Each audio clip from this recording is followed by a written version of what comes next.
Assalamualaikum warahmatullahi wabarakatuh. Alhamdulillahilladzi khalaqas samawati wal arda wa ja'ala dhulumati ila nur summa ladzina kafaru bi rabbihim ya'dilun walladzi khalaqakum min tin summa tawajalan wa jalan sama inda summa antum tamtarun wallahu bis samawati wa bil ardi ya'lamu sirrakum wa jahrakum wa ya'lamu ma tasifun. Asyhadu an la ilaha illallah wahdahu la syarika lah innama huwa ilahun wahid. Allahu la ilaha illa huwa rabbul arsyil azim. Allahu la ilaha illa huwa al-hayyul qayyum. Allahu la ilaha illa huwa ar-rahmanur rahim. Saudaraku, pada kesempatan yang mulia ini marilah kita mensyukuri atas segala nikmat yang telah dicurahkan kepada kita semuanya. Bahwa mensyukuri nikmat Allah itu membutuhkan kekuatan iman. Karena sesungguhnya nikmat tersebut seringkali melalaikan kita semuanya. Banyak sekali orang yang diberi kenikmatan oleh Allah bukan semakin dekat kepada Allah, akan tetapi mereka justru semakin jauh dari Allah, padahal sudah diberikan kenikmatan yang banyak. Allah bahkan menegaskan bahwa mengikuti Rasul adalah jalan untuk mendapatkan cinta Allah dan kebahagiaan di akhirat. Setiap Nabi dan Rasul diutus menjadi suri teladan bagi seluruh umat manusia. Allah mengutus Rasul dari bangsa sendiri yang sering dirujuk dalam potongan ayat Rasulun min anfusikum di dalam surat ke-9 surat At-Taubah ayat 128. Hal ini memiliki makna yang sangat mendalam bahwa Nabi atau Rasul itu diutus berasal dari kalangan manusia, bukan dari malaikat atau makhluk lain, dan berasal dari kaum atau bangsa setempat agar ia berdakwah. Rasul juga menggunakan bahasa yang sama sehingga waktu dan pengajaran agama mudah untuk dimengerti, mudah untuk dipahami, diterima dan tersampaikan kepada umatnya. Sebagai sesama manusia, Rasul juga pernah merasakan penderitaan. Rasul juga mempunyai kebutuhan dan juga sifat-sifat kemanusiaan yang sama, menjadikannya teladan yang nyata, yang logis untuk diikuti, bukan makhluk asing yang sulit untuk kita contoh.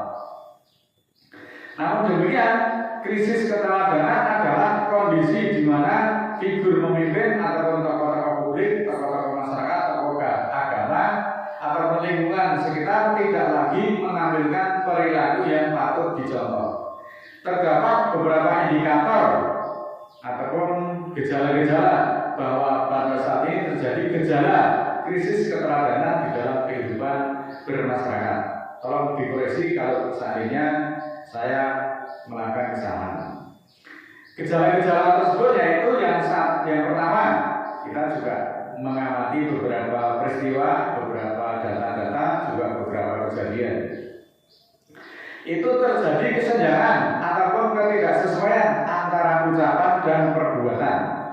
Para pemimpin yang lihai berpidato tentang moralitas, tentang kejujuran ataupun kesederhanaan, namun tindakannya bertentangan atau bahkan melanggar norma-norma tersebut. Hal ini saya sebut layaknya seperti halnya ikan sarden. Kenapa demikian? Ikan sarden itu kalau di luar itu kemasannya tampak bagus, tampak keras, tetapi di dalamnya lembek.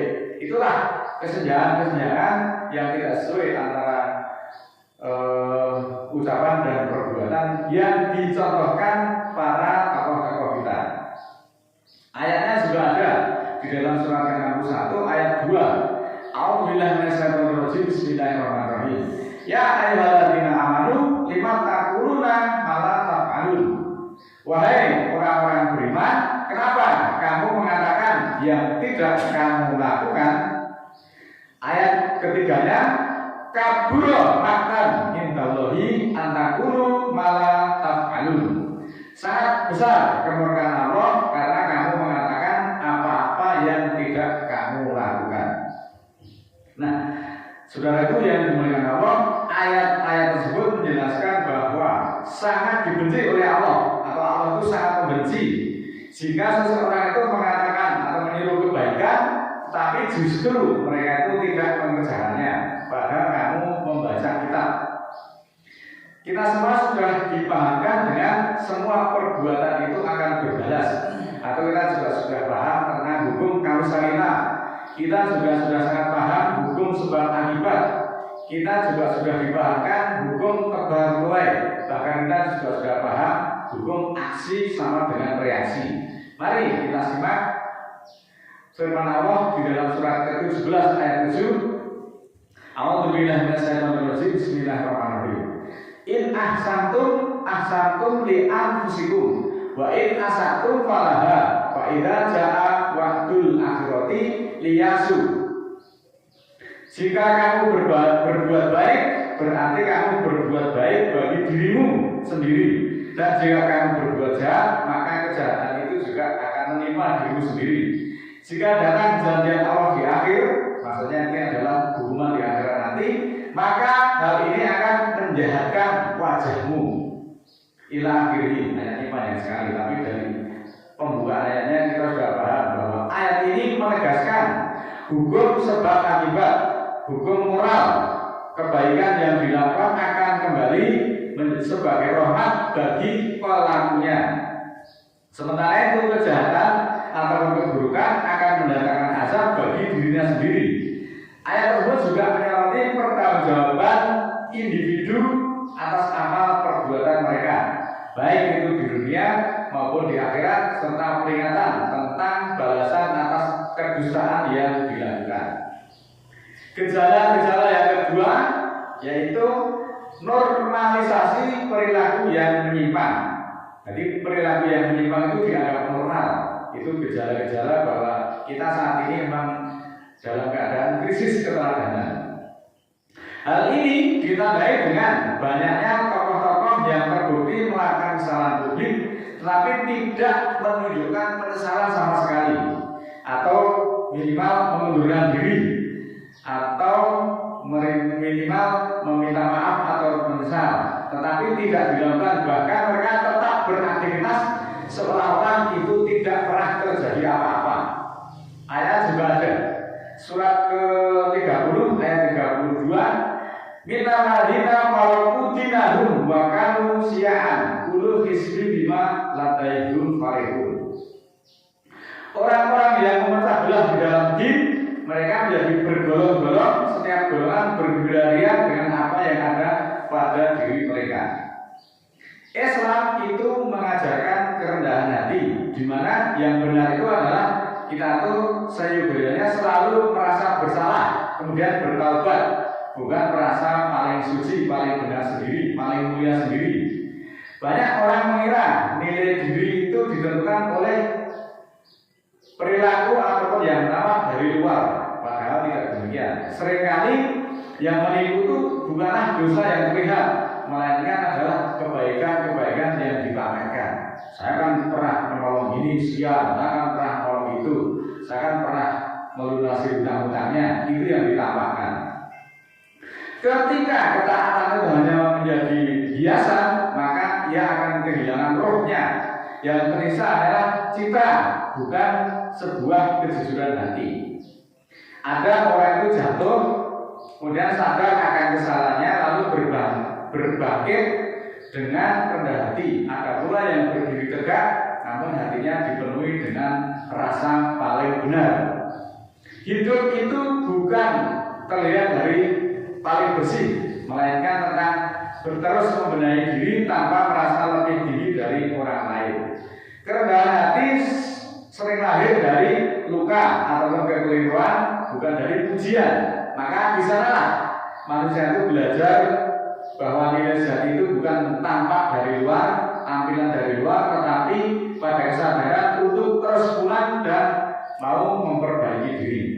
Mari kita simak surat ke-59 ayat 23. Lawa anzalna hadzal qur'ana ala jabalin la ra'aitahu khashi'an mutasadian min khasyiatillah wa tilkal amsalu nasribuha linasi la'allahum yatafakkarun. Kalau kami turunkan Al-Quran itu ke atas gunung, maka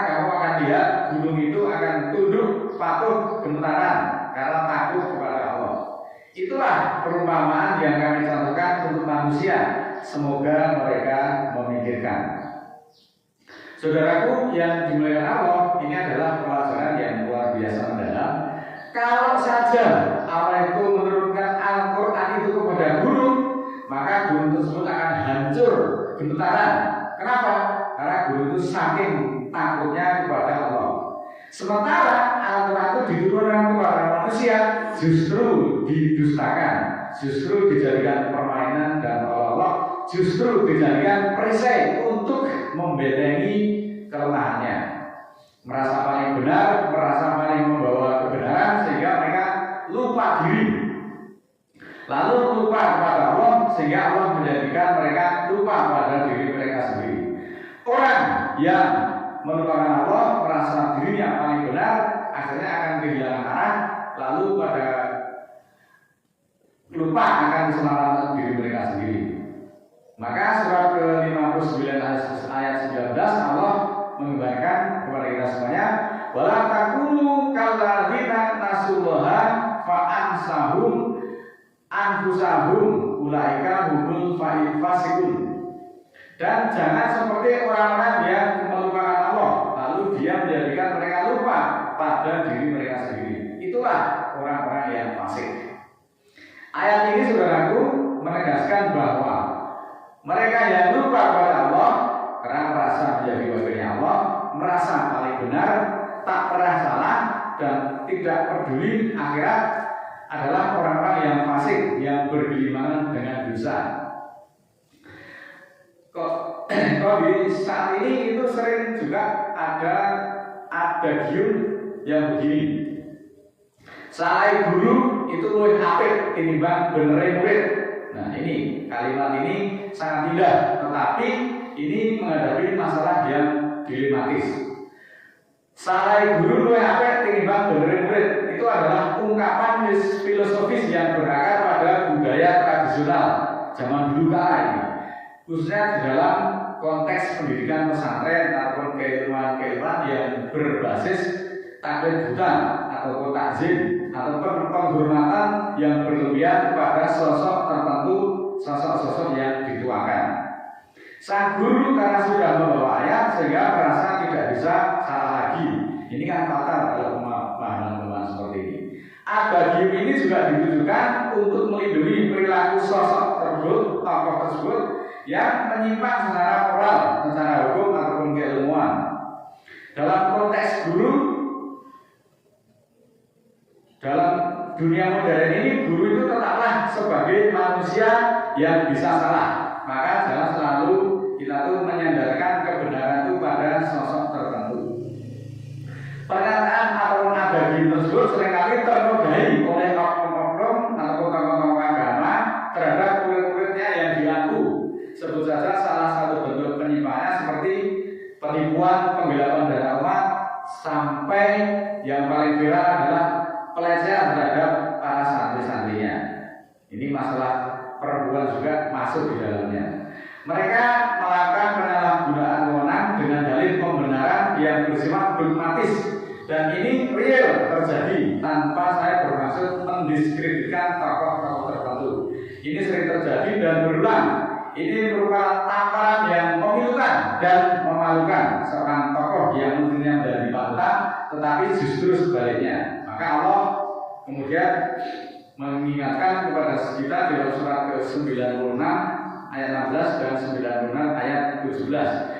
Nasiyatin kalimatin khotiyah, jiwa pendusta yang salah, kala lakutihu wajud bakari. Ketahuilah, jangan taati dia, bersujudlah dan mendekatlah.